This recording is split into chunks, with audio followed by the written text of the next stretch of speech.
là, on va corriger les exercices 1 et 2 de l'évaluation sur le chapitre 1. D'abord, il y a des petites choses à savoir et qu'il faut absolument que vous maîtrisiez. Donc, dans un premier temps, il faut absolument maîtriser ce tableau avec les préfixes et les puissances de 10 qui lui sont associées, ainsi que la forme de la notation scientifique. Donc, la notation scientifique, elle est de la forme A fois 10 puissance n, avec A qui doit être supérieur ou égal à 1 et inférieur à 10. Donc là, quand je veux convertir la fourmi qui fait 5 mm, la longueur de la taille de la fourmi en mètres, je ne vais pas utiliser un tableau de conversion, mais je vais utiliser les puissances de 10. Donc 5 fois millimètre, ça signifie 10 puissance moins 3. Et puis là, j'obtiens directement le résultat en notation scientifique.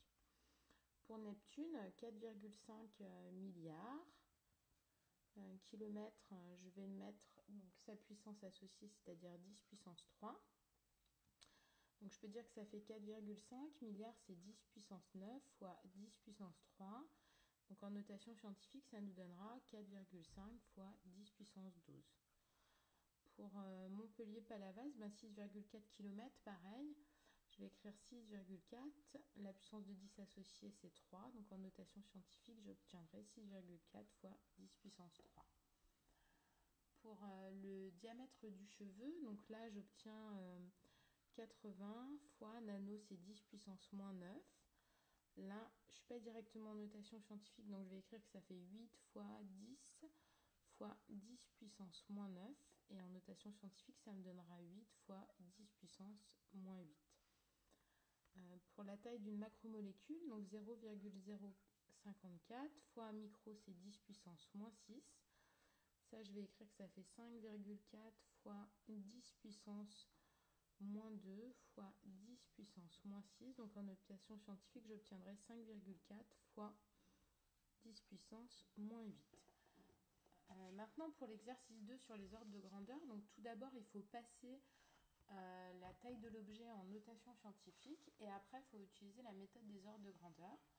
Donc une fois que vous avez la notation scientifique, vous allez regarder en notation scientifique, vous obtiendrez quelque chose qui sera de la forme B fois 10 puissance n.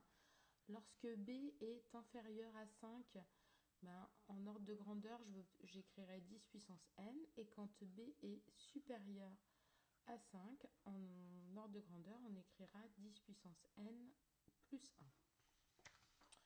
Donc là, 23,5 cm.